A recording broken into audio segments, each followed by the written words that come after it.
Assalamu alaikum. Welcome to my channel. I am Abdus Salam and you are learning English with me easily. My dear viewers, today I am going to make this video class on voice change, but it is different from the other classes. Today, at first, I shall discuss on interrogative sentence, then imperative sentence. Okay, we should start. Voice change on interrogative sentence.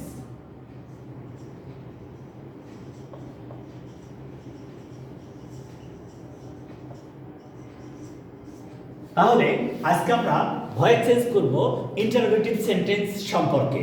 ওকে, দেখা যাক। শুরু করি আমরা।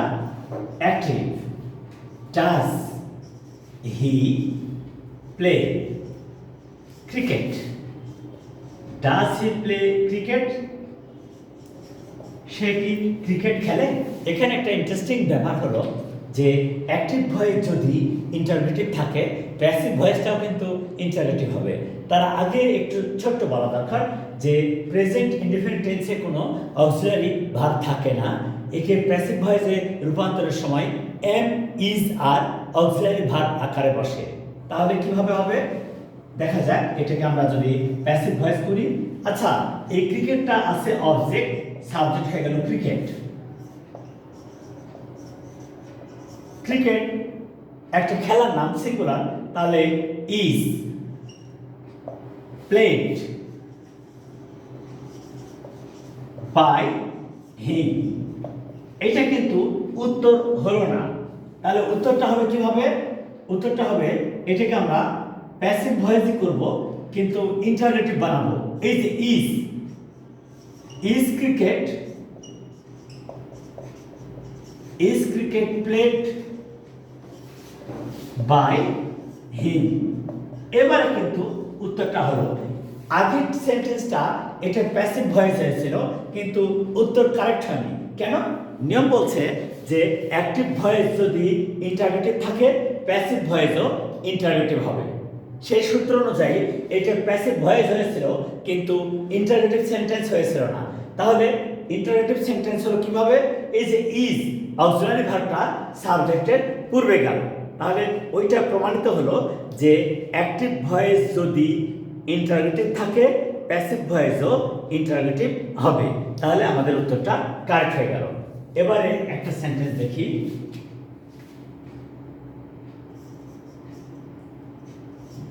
Did she draw a picture? আচ্ছা, এই সেন্টেন্সটা দেখে কিন্তু আমরা বুঝতে পারছি এটা একটা সিম্পল পাস্ট টেন্স। এটা একটা সিম্পল পাস্ট টেন্স। কেন? এই সিম্পল পাস্ট টেন্সে সাবজেক্টের পূর্বে ডিড থাকলে ইন্টারোগেটিভ সেন্টেন্স হচ্ছে। আচ্ছা, এই সিম্পল পাস্ট টেন্সে কিন্তু অক্সিলারি ভার্ব নেই। তাহলে সিম্পল পাস্ট টেন্সে প্যাসিভ ভয়েসে রূপান্তরের সময় ওয়াজ অথবা ওয়্যার অক্সিলারি ভার্ব আকারে বসবে। কে বসবে? ওয়াজ বা ওয়্যার। তাহলে এটা আমাদের হলো কি যে ওয়াজ আ পিকচার ড্রন বাই হার হয়ে গেল আমাদের passive voice.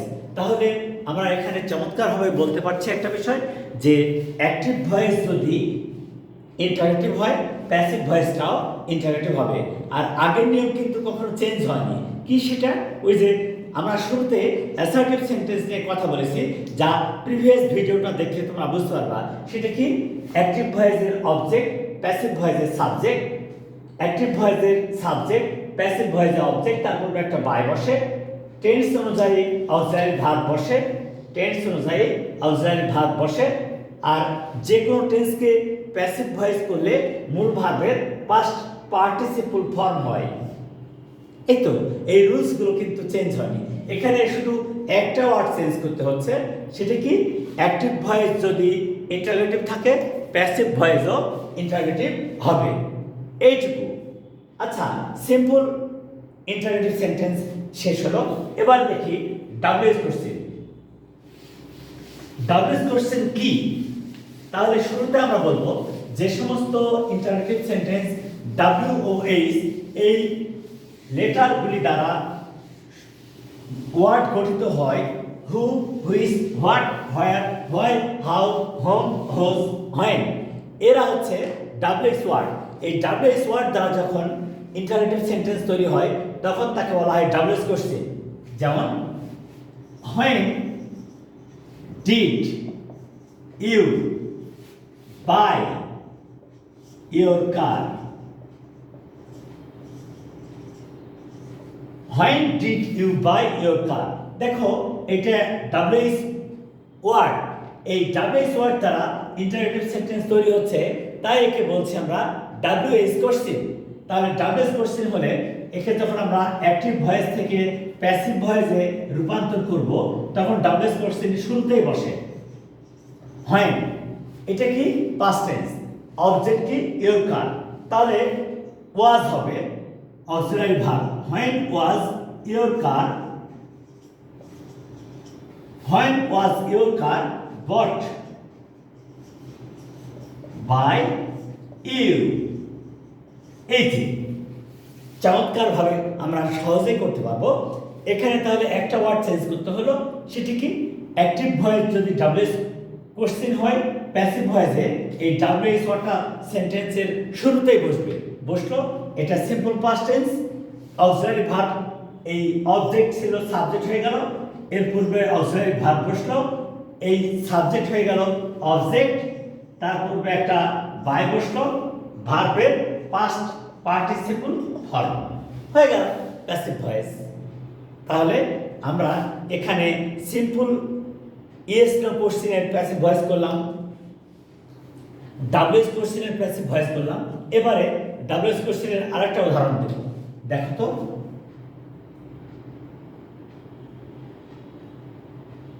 Who helped you yesterday?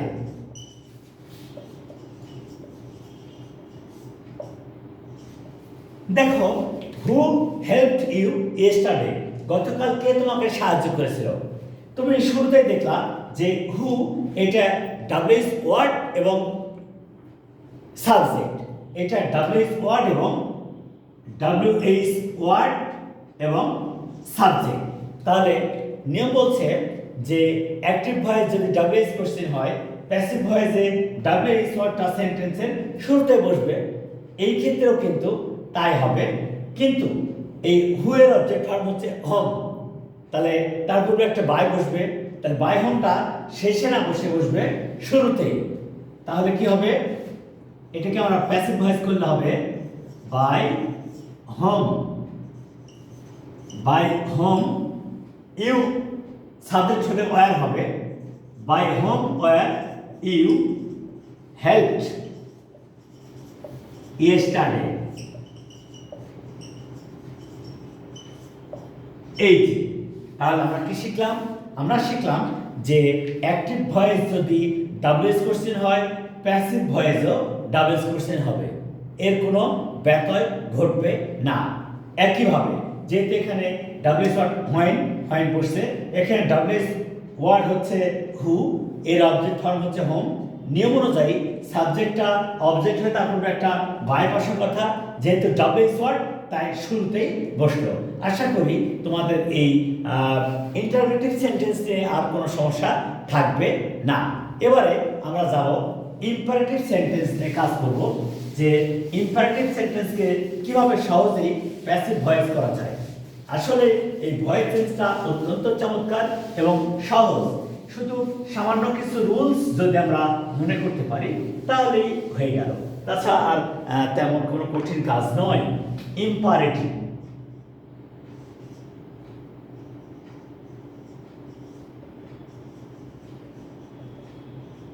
Imperative. আচ্ছা, একটা কথা বলা দরকার যে ইম্পারেটিভ সেন্টেন্স কি। তাহলে আমরা একটা উদাহরণ দিই। অ্যাক্টিভ ভয়েসে যদি এটা থাকে follow your parents, follow your parents. আচ্ছা, আমাদের নিয়ম বলছে the sentence which indicates the command, the order, the warning or request, we call it the imperative sentence. We call it imperative sentence. আচ্ছা, ইম্পারেটিভ সেন্টেন্সের মজার বৈশিষ্ট্য হলো যে এখানে কোনো সাবজেক্ট থাকে না, ভার্ব প্লাস অবজেক্ট বা ভার্ব প্লাস এক্সটেনশন। তাহলে কি হলো, ইম্পারেটিভ সেন্টেন্সে কোনো সাবজেক্ট থাকে না, একে প্যাসিভ ভয়েসে রূপান্তরের সময় লেট দ্বারা শুরু হয়।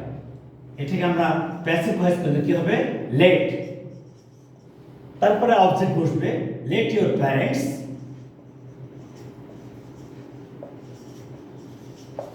Be followed.